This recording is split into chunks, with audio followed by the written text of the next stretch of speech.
أعوذ بالله من الشيطان الرجيم. بسم الله الرحمن الرحيم. الذين يبخلون ويأمرون الناس بالبخل ويكتمون ما آتاهم الله من فضله وأعتدنا للكافرين عذابا مهينا. سورة نساء آیات نمبر 30. دا آیات ترجمه پرون مشکړه په دې ارتباط باندې چې بخل یو خبيث صفت دی چې په انسان کې پیدا شي.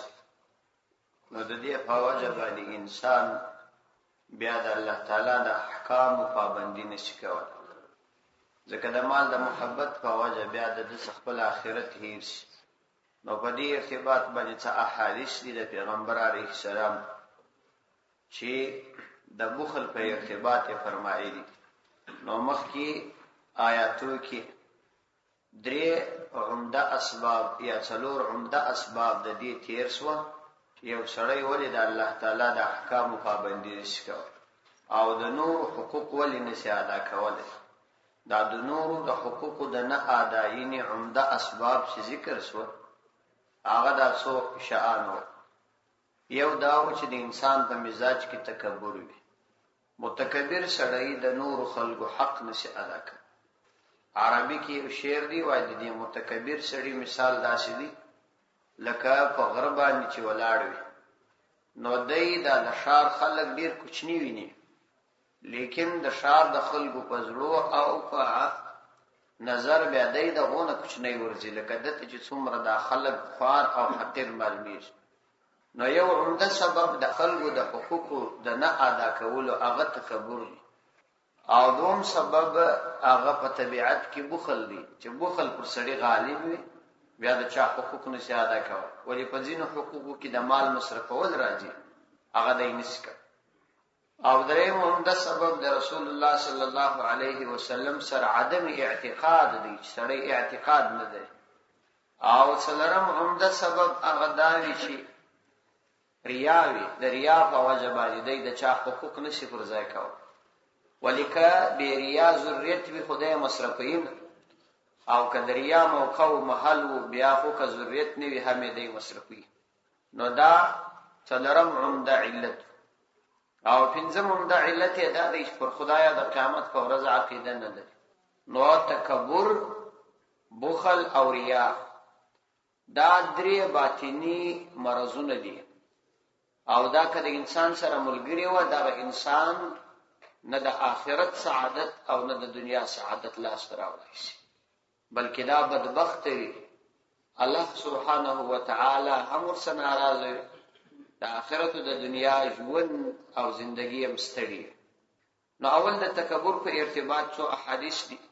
پیغمبر علیه الصلاۃ والسلام څخه عبد الله ابن مسعود رضی الله عنه یو روایت را نقل کړي، وایي چې قال رسول الله صلی الله علیه وسلم، رسول الله صلی الله علیه وسلم فرمایل لا يدخل النار، نداخلی اورلر احد هیڅوک په قلبه مثقال حبه من خردل من ایمان، چې د چا په زړه کې یو ذره یعنی د سپلنی د دانې په اندازه ایمان وي، دا کس جهنم ته نه داخل. یعنی ایمان یو دومره بنیادی شی دی چې د انسان سره یو ذره ایمان وي او د دنیا څخه یوسي، نو دا کس په جهنم کې پاتې کیږي نه، بلکې الله تعالی به د جهنم راباسي. او فرمایي چې ولا يدخل الجنه احد في قلبه مثقال حبه من خردل من كبر، او نه داخلي د جنت ته هغه څوک چې په زړه کې د سپلنی د اندازې په اندازه تکبر وي، دا به جنت ته نه داخلي. جنت ته داخليدل او تکبر دا زیدین دا امکان نه لري. او دا غرنګ ایمان او جهنم دا سره ضد دي. که سړی لږ عمیق نظر واچي پر دې باندې، نو د دې دا معنا ده چې ایمان او تکبر دا نه سره ځای کیږي. ځکه د تکبر تقاضا دا ده چې دا کس په جنت ته نه داخلي، او د ایمان تقاضا دا ده چې دا کس په جهنم ته نه داخلي. نو دا دوه ضد سره راځي. تکبر دا غوښتنه کوي چې دا کس باید جنت ته داخل نشي. ایمان دا غوښتنه کوي چې دا کس باید جهنم ته داخل نشي. دا دواړه متناقض امور دي. دا که په زړه کې جمع سوه نو دا نشي کېدای. نو خلاصو حاصل دا راوځي چې ایمان او تکبر سره جمع کېدای نشي. که سړی متکبر و ایمان به یې نه او که ایمان وي دا ایمان به دته نجات نشي. تکبر ډېر بد صفت دی. الله تعالی دې مو حفاظت وکړي. امام مسلم رحمت الله علیه دا حدیث را نقل کړی. عن عبد الله بن مسعود رضی الله عنه، عبد الله بن مسعود رضی الله عنه فرمائے قال رسول الله صلی الله علیه وسلم، رسول الله صلی الله علیه وسلم و فرمائے لا يدخل الجنة، نداخلی جنت من کان فی قلبه مثقال ذره من کبر، چې نداخلی جنت ته هغه څوک چې په زړه کې یې د ذره په اندازه باندې، ذره دا په لغت کې دا کوچنی سرکی میږي ته وایي. تاسو به دا کوچنی سرکی میږي لیدلی، دغه ته ذره وایي. او علماء د اسانی د پاره د دې یو بل مثال دا پیش کړی، وای ذره دې ته وایي لکه په تاریکه کوټه کې چې د لمر وړانګه راایلسي، نو بیا په دا وړانګه کې میده سپین سپین ذرات ګرځي، دغه ته ذره وایي. د دومره اندازه که تکبر د چا په زړه کې وو، دا کس جنت ته نه داخلي. فقال رجل، یو سړی وویل، صحابه کرامو کې یو صحابي پوښتنه وکړه،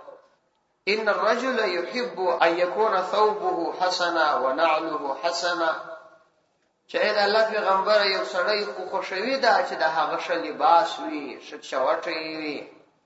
نو آیا دا هم په تکبر کې راځي؟ دا خو د هر چا خوښه ده چې ښه لباس وي، ښه چوټی وي، ښه موټر ولري، ښه کور ولري، دنیوي زندگی او کاروبار یې برابر وي. نو دا که سړی د تکبر په وجه باندې چې یوه ذره تکبر په زړه کې ولري جهنم ته ولاړ شي. نو قال پیغمبر علیه السلام ورته وفرمایل ان الله جمیل یحب الجمال، الله سبحانه وتعالی پاکیزه شایسته ذات دی، هغه شایست خوښوي. یعنی پاکیزه ستره اوسېدل په مزاج کې دغه سهولت و دا اعتدال درلودل دا ښه صفت دی. کبر دې ته نه وایي چې د سړي ښه لباس وي، کبر دې ته نه وایي چې د سړي ښه زندگی وي، ښه ژوند وي، بلکې کبر څه ته وایي؟ الکبر بطر الحق وغمط الناس. کبر دې ته وایي چې سړی د حق مقابله کوي، د حق خبره درته وسولې، تا د دې دپاره چې سر زړولی وای، تسلیم کړی دی وای، د دغه ناروا عمل د جواز دپاره دلایل لټوي. دا د ځینو خلکو عادت دی چې کله ته ورته وایې دا کار ناروا دی، دی دلایل وایي، پلاني ملا دا کار کوه، پلاني ملا، او ما خو په دې نیت نه دی کړی. که یو سړی چې غیبت کوي، ته ورته وایې غیبت مه کوه، دا ګناه، دی وایي مخامخ هم ورته وایم، مخامخ هم ورته وایم، یعنې دا معنا چې دا خو غیبت نه دی، ځکه زه مخامخ هم ورته وایم. غیبت وایي دغه مخامخ چې وایي هغه خو بې لفاظي ده، خو در دغه خطرناک. نو دا د تکبر علامه ده چې بطر الحق د حق مقابله سره کوي. وغمط الناس، خلق سپک ګڼي، خلق خوار ګڼي، سپک ګڼي، خلق خوار ګڼل او سپک ګڼل او د حق مقابله کول، دا تکبر دی. نور که ستا ښه لباس او ستا ښه زندګي وه، دا په اسلام کې منع نه ده، بلکې دا مطلوبه ده او مقصود ده، باید سړی وکړي. نو د دې څو علامات دي د تکبر. پیغمبر علیه الصلاۃ والسلام د دې علایم بیان کړي. د متکبر سړي علامه دا ده که پایڅې عموما تر بجلکو کښته وي، عامه وخت په دې پوه شئ دا کس متکبر دی. دا کس متکبر دی، تاسو پسې ګرځئ، په دې سړي کې به د تکبر ډېر خاصیتونه پیدا کړي. دومره علامه دا ده چې څوک عموما ډوډۍ ته لږ سر کښېني، دا د متکبر علامه ده. په دې سړي کې هم تکبر دی چې عموما ډوډۍ ته لږ سر کښېني. او درېیمه علامه د متکبر دا ده چې متکبر انسان چې تاسو وویني، همیشه د ده مزاج او طبیعت دا وي چې که د ده د ذهن او د طبیعت خلک وه، ښه ګزاره ورسره کوي، او که در ده په مزاج او طبیعت کې کښته خلک وه، څه کم خلک وه، دی د هغو سره ډېره کمزورې ګزاره کوي. دا د تکبر علایم دي. نور علامات هم شته، دغه یې عمده علامات دي، تاسو ګورئ. یو وخت یو سړی پیسې کښته سوي تر بجلک خو دا پروا نه لري د فکر نه او یا یو وخت ضرورت وي ډوډۍ ته لږ سر کښېني پروا نه کوي لیکن که عموما کښېنستی په داسې ټولنه کې دا قید ورسره ولګوي چې هلته رواج دا وي چې خلک په لږ سر ډوډۍ خوړل عیب بولي که په داسې ټولنه کې و چې هلته عموما خلک په لږ سر ډوډۍ خوري هلته بیا د تکبر علامه نه ده ولې هلته د عامو خلکو طبیعت دا وي په داسې ټولنه کې چې خلک عموما دا کار عیب بولي او دی خوري نو دا تکبر دی یو ورځ که ضرورت وي دوی که ضرورت وي دا د متکبر سړي علامه او که په وضع او لباس کې د خلکو سره فرق کاوه یو د ځینو خلکو سره یو قسم گزاره د ځینو خلکو سره بل قسم گزاره او یو چاته په ډیره لوړ سترګه کتل بل په خوار سترګه بلل دا د تکبر علامه ده الله دې حفاظت وکړي د تکبر په ارتباط باندې د مولانا زکریا صاحب رحمت الله علیه یو کتاب دی د یو تقریر کړی دی بیا د یو مخلص شاګرد راولار سوی دی هغه جمع کړی الامراض په نامه باندې د کوچنی کتاب دی ډیر بهترین کتاب دی په دې ارتباط باندې او دوم صفت چې د قرآن کریم کې الله تعالی بیان کوي چې انسان د خلکو حقوق نسی ادا کوي هغه بخل د بخل ډیر بد صفت دی انسان چې بخیل شي دام د چا حقوق نسی ادا کوي نو د بخل په ارتباط هم یو څو احادیث عن ابي هريره رضي الله عنه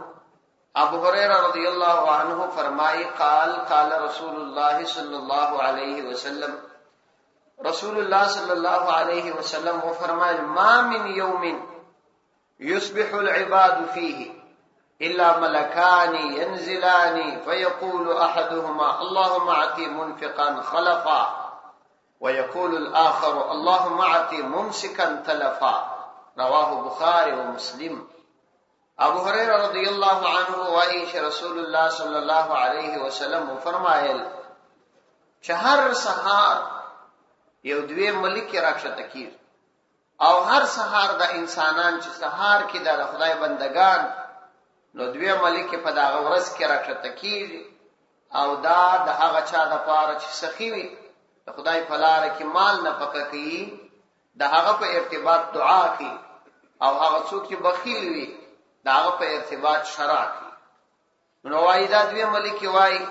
فیقول احداهما یوای اللهم اے الله اعطي منفقا خلق اے الله هغه چاته چې خپل مال د خدای په لار کې نفقه کوي هغه لره د دې عوض ورک یعنی د اعمال د نفقې په مقابله کې عوض ورک په دنیا کې په مال کې برکت واچو او څونه چې د خدای په لار کې مال صدقه کړي هغه نه اندازه ورک ويقول الاخر او غبل وای اللهم اعطي ممسكا تلفا اے الله دا کوم کس چې مال نه پکې کی دته داسې مال ورکه چې ګر تلبس او جن را باندې میور امام بخاری او امام مسلم رحمه الله نقل کړي امام مالک ابن دینار رحمت الله علیه څومره لوی محدث دی مالک ابن دینار رحمت الله علیه بکر عبد الله ابن مبارک او سفیان ثوری رحمه الله باندې د میاشتې 10000 دینار مصرفول او دا به ویل چې دا د دین علما دي او په دوی د مال مصرفول زموږ د آخرت د جوړېدو ذریعہ ګرځي نو په دین باندې مال مصرفول ډیر ضروری دي وای کله چې به سفیان ثوری رحمه الله د منځه څورسته دعا ته فارغ سونو دا به ویل چې الله په ما باندې مالک ابن دینار دومره ډیر پیسې ستاد دین په خاطر مصرف کړي خدای ما چې ستاد دین څومره خدمت کړې دي دته هغه سوچند ثواب ورک ځکه دای د دې باعث ګرځېدلی نو یو خدا چې سړی باید دغه مال مصرف کړي او د مال د مصرف د پاره نو دا طریقه ده چې الله تعالی د خلکو په زړونو کې چې د مال ور باندې مصرف کړي دعا راولي او دعا د په حق کې د هغه قبليږي ځکه هغه د تمع لري خدای تمع نه ورته لري کوم څوک چې تمع لري چاته او بیا دعا ورته کینو دا دعا د اخلاص وي دوم حدیث کې راځي اسماء رضی الله عنها فرمایي قالت قال رسول الله صلی الله علیه وسلم وایي چې رسول الله صلی الله علیه وسلم ما ته فرمایي اسماء رضی الله عنها ډېر عظیم صحابیه ده وای ما ته پیغمبر علیه السلام و فرمایل انفقي ولا تحسي د خدای په لار کې مال نه پکاوه ولا تحصي په حساب خلکو ته مور کا شمارې کې بیا ورکی یعنی څونه الله تعالی درته میسر کړه بس ورکوای حساب مور ته کا فيحصي الله عليك بیا الله تعالی پر تا په حساب باندې درکې بیا الله تعالی په حساب درکې په حساب مور کا ولا توعي فيوعي الله عليك او د مال حفاظت مکو چې ته د مال حفاظت کې په دې خاطر چې چاته نور کې بیا الله تعالی حفاظت در باندې شروع کې یعنی بیا الله تعالی نظر کې داسې مکو ورزقي مستطاعتي د خدای په لار کې مال مصرف کا صورت شتا په وسی هغه نه اندازه مال مصرف وا امام بخاری او امام مسلم رحمت الله علیهما دا حدیث نقل کړي ابو هريره رضی الله عنه د نبی علیه السلام څخه حدیث نقل کړي قال رسول الله صلی الله علیه وسلم رسول الله صلی الله علیه وسلم فرمایل السخی قریب من الله سخی انسان الله ته نږدې وي قریب من الجنه جنت ته نږدې وي قریب من الناس خلقو ته نږدې وي بعید من النار د جهنم نه لري والبخیل بعید من الله او بخیل انسان د خدای نه لري بعید من الجنه د جنت نه لري بعید من الناس د خلقو لري قریب من النار اور ته ورنږدې والجاهل سخی او یو جاهل چې سخی وي یعنی بد عمل وي احب الى الله من عابد بخیل خدای ته ډیر محبوب دی تر هغه عابد چې بخیل امام ترمذی رحمت الله علیه دا حدیث نقل کړي عن ابي سعيد الخدري رضي الله عنه ابو سعید الخدری رضی الله عنه فرمائے قال رسول الله صلی الله علیه وسلم و رسول الله صلی الله علیه وسلم فرمائے خصلتان لا تجتمعان فی مؤمن دوا دا چې صفات دي چې په مؤمن کې نه سره جمع کیږي یعنی که یو څوک مؤمن و دا دوه صفات نه پکښ جمع کیږي یو بد دی دوه څخه خصلتان لا تجتمعان فی مؤمن البخل وسوء الخلق په مؤمن کې بخل او بد اخلاقی دا نه جمع کیږي یعنی معلومه اصل کوم څوک بخیل او یا بد اخلاق دا مؤمن نشي کېدل یعنی دا د دې لایق نه دی چې څوک ورته مؤمن وي دا دوه صفات په مؤمن کې نه جمع کیږي امام ترمذی رحمه الله دا حدیث را نقل کړي او دریم هغه صفات چې انسان د خلقو د حقوقو د اداین راګرځي هغه ریاض ادریا عمل په مشکې به خډیر دا ودونه مگر دریا سره فاتحه مټولې دریا سره کې حجونه مو دریا سره عمرې مو دریا سره کې اعمال مو خراب دریا په اړه د پیغمبر علی السلام ډیر شدید احادیث دي ابو هريره رضی الله عنه وايي قال رسول الله صلی الله علیه وسلم وايي رسول الله صلی الله علیه وسلم فرمایل قال الله تعالی الله تعالی فرمایي دا حدیث قدسی دی حدیث الہی دی انا اغنى الشرکاء زپ شریکانو کې تر ټولو مستغنیم یعنی زه شریک نه لرم انا اغنى الشرکاء عن الشرك زه تر ټولو زیات د شرکاو څخه د شرک مستغنیم من عمل عملا اشرك فيه معي غيري تركته وشركه نو کچا داس یو عمل وکي اشرک فيه معي غيري کچا ما سره په هغه عمل کې بل څوک شریک کی نو ترکته و شرکه د قیامت په ورځ به زدای او د شرک سره پرې بیا دې خپل ځان د هغه شرک چې کوم څوک د ما سره په عمل کې شریکاو داغه څخه نجات وغواړي امام احمد رحمت الله علیه دا حدیث نقل کړي عن شداد ابن اوس رضی الله عنه دوم حدیث دی شداد ابن اوس رضی الله عنه وايي قال سمعت رسول الله صلى الله عليه وسلم يقول ما د پیغمبر علیه الصلاۃ والسلام څخه واوریدل فرمایله من صلى يرائي فقد اشرك شاکل منز در یاد پاره وکي یقینا دې سره شرک وکي ومن صام يرائي فقد اشرك او چا کرو جد دې د پاره ونیول چې خلګي وویني در یاد پاره دې یقینا شرک وکي ومن تصدق يرائي فقد اشرك او چا که خیرات او صدقه دې د پاره وکړل چې خلګي وویني ریا یې پکښ وکړه دې شرک وکي او شرک سره مشرک کس الله وایزنه معاف. دا امام احمد رحمه الله دا حدیث نقل کړ. علما وايي دا شرک اصغر دی، یعنی ظاهرا خو څوک ځان ته موحد وايي، دا عمل سي د شرک اعمال صادري. عن محمود ابن لبيد رضي الله عنه وايي ان نبي صلى الله عليه وسلم نبي عليه السلام قال وفرمایل ان اخوف ما اخاف عليكم، تر ټولو زیات چې زه پر تاسو باندې بیریږم، الشرك الاصغر، د شرک اصغر صدر باندې بیریږم چې تاسو په شرک اصغر مبتلا نست. قالوا ايدي ويلي يا رسول الله، اے دا الله رسوله، وما الشرك الاصغر، شرک اصغر شری؟ قال الرياء، پیغمبر علیہ السلام فرمایل ریا ډیر بد صفت، او ریا دا په انسانانو کې د انسانانو د عمل نه معلومیږي، او دا د سړي خپل د زړه کیفیت دي چې سړی په دې پیږي چې زه پر ریا اخته کنه.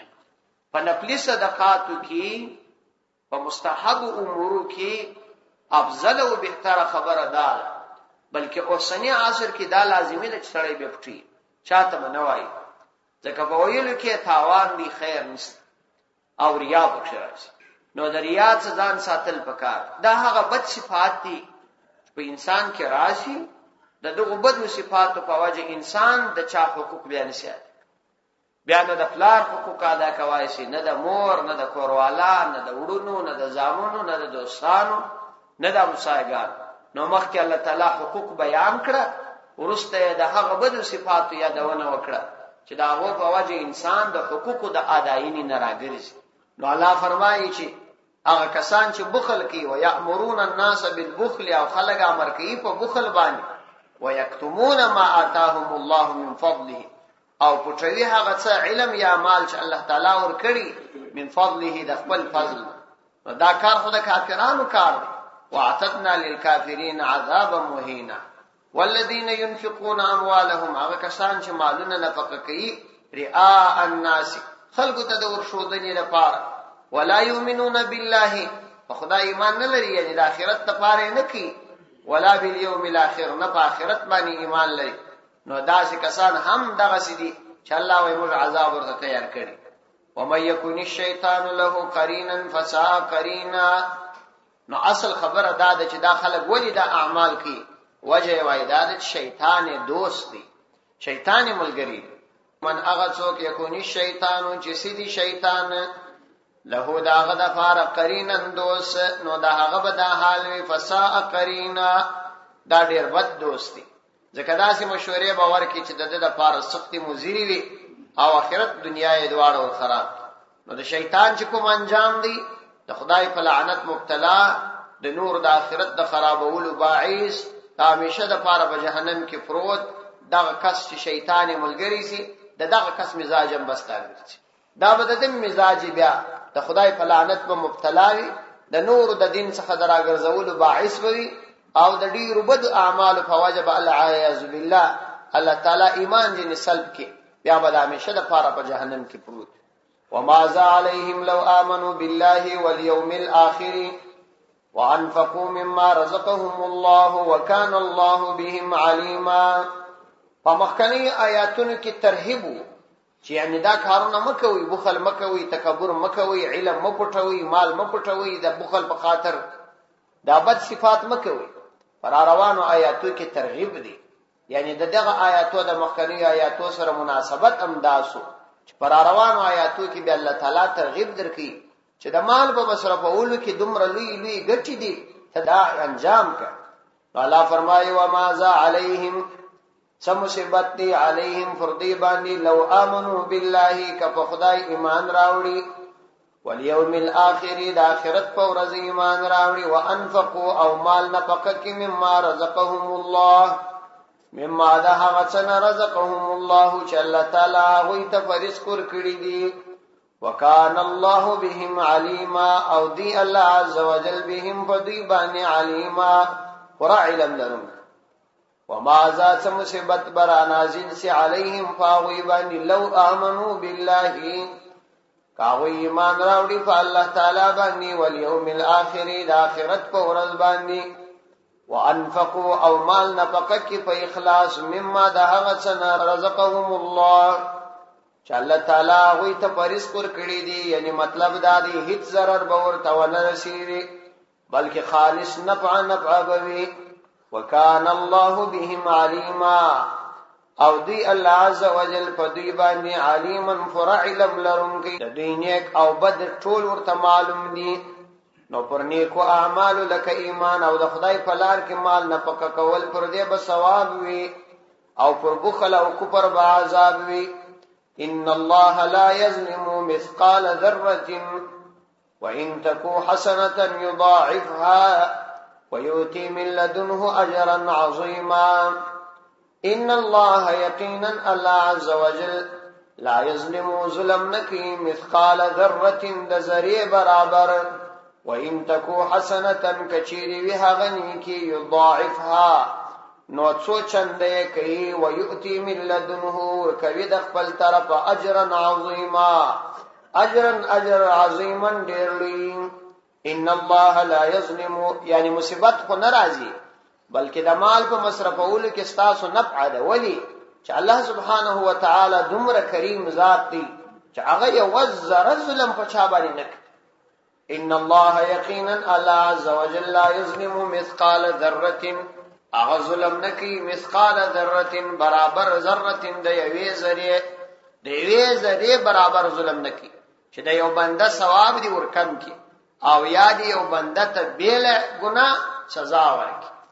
وَيَكُو حَسَنَةً بلکې هغه داسې کریم او رحیم ذات دی کچيري وی حسنة یونی کی دغه تنوین د پاره د تنکیر دی او د تقلیل دی، کډیره کوچنی یونی کی وی یضاعفها نو الله تعالی د وچند کوي څو چند ته رسی حتی چې اخیری اندازه یوازې الله تعالی ته معلوم. یضاعفها نو څو چند کوي ويؤتي من لدنه، او د دې سره چې الله تعالی هغه ته ثواب ورکوي پر دې سره بیره یو عظیم انعام ورکوي. هغه دادی چې ويؤتي ورکوي من لدنه د خپل طرفه اجر عظیما لوی اجر، یعنی بلا معاوضه لوی انعام ورکوي پر عمل باندې. فكيف اذا جئنا من كل امه بشهيد وجئنا بك على هؤلاء شهيدا. فكيف إذا جئنا من كل أمة بشهيد وجئنا بك على هؤلاء شهيدا. فكيف نوڅنګ حال بوي، یعنی کتا سود په دنیا کې ایمان را نه وړي د خدای عز وجل په لار کې مال نفقه نه کوي، نوڅنګ حال بوي اذا جئنا چې کله موږ راتګو کو من كل أمة د هر امتنا بشهيد فيو غواسر وجئنا بك اور راتګو کو پتا باندې على هؤلاء پر دغه خلقو باندې شهیدن گوا، یعنی د قیامت د ورځې به بیا دا حالت وي چې موږ پر هر امت باندې خپل پیغمبر د الهي قانون مطابق د شاهد په حیث راولو، او تا به هم د خپل امت پر اعمالو د شاهد په حیث راولو. بیا به دغه امت بد اعمال په دلایل په اقرار او په شهادت باندې د انبیاء ثابت کو، او دی به مجرم ثابت سي او د خدای د عذاب مستحق به وګرځي. وكيف اذا جئنا من كل امه بشهيد نو څنګه حال به اذا جئنا کله چې موږ راتګو کو من كل امه د هر امت نه بشهيد په یو شاهد باندې، وجئنا بك وراتګو کو پتا باندې على هؤلاء پر دغه خلق باندې شهیدا گوا، یعنی موږ به تا پر دی باندې حاضر کو شاهد به وګرځو چې ستا په مخ کې کوم خلقو زندگی و پر هغه به شاهد وګرځو. او یا چون کې ستاسو خورسته بل نبی ناراضي نو تر قیامت پورې چې څومره خلک راځي ټول ستا امت تی پر هغه به شاهد وګرځو. وجئنا بك څخه ختم نبوت هم ثابت، ځکه الله تعالی فرمایي چې موږ پر دې نور امتو په انبیا وراتګو او پتا براتګو کو پر دی باندې، بیا یې نه فرمایي چې تاسو ورسته په نور انبیا وراتګو. معلومه سواله چې بل نبی د پیغمبر علی السلام ورسته ناراضي، نو دا د نبی علی السلام پر ټول امت په پیغمبر علی السلام گواه او شاهد. عبد الله ابن مسعود رضی الله عنه وايي پیغمبر علی السلام ورځ ماته وې چې د قران کریم څخه تلاوت ماته وک، ول ما ورته عزت ته تلاوت وکم، حالان کې الله تعالی پر تا قران کریم را نازل کړي، ول دول ماته دا خوند را کوي چې بل څوک د قران تلاوت کوي. نو ما چې کله د سورۃ النساء تلاوت شروع کی دغه آیات ته را ورسېدم په ماته ول بست کله چې وای ما د توکتل تر سترګې وښ کې رواني او د آخرت منظر د انسانانو اعمال دا ټول حالت اوریات شوی نو دا به پر هر امت باندې خپل پیغمبر شاهدی ادا کړي نو دا ډیر بد حالت وی چې امت په ګناهونو مبتلا وي او پیغمبر علیه الصلاۃ والسلام د دې پر بد اعمال شاهد وګرځي الله دې مداخرت د عذاب وساتي صدق الله